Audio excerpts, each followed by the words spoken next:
Coconuts TV. Hello, ako si Stephen Lopez, 22 years old. Isang aspiring filmmaker. Nandito tayo ngayon sa Dale's Canteen sa UN Avenue para kumain ng tinola.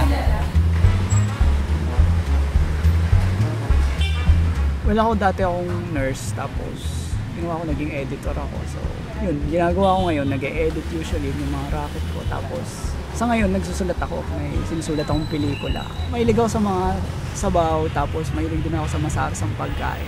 So, nandito na yung in-order kong tinola. And mukha naman siyang masarap. Tara, subukan na natin to.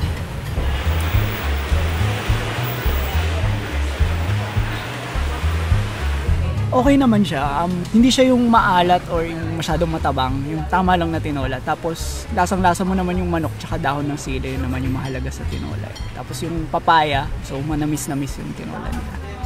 Oo, gusto ko siya yung pagkain ko medyo matabang-tabang pa.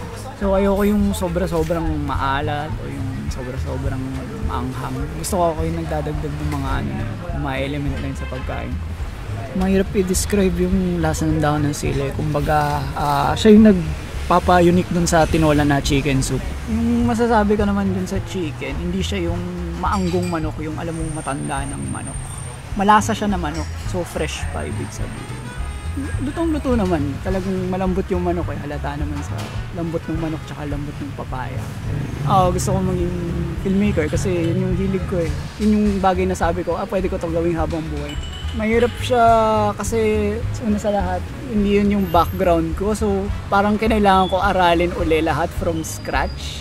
Siguro yung pinaka magiging masayang moment ko sa career ko, yung tipong mapanood yung mga tao yung gawa ko, ng madaming tao, yun lang. So yun, naubos ko na yung tinola ko dito sa Dale's Canteen sa UN Avenue. Masarap siya. 50 pesos para dito sa tinola tsaka kanin. Tapos 13 pesos para sa soft drink. So sulit na sulit, 63. Busog ka na.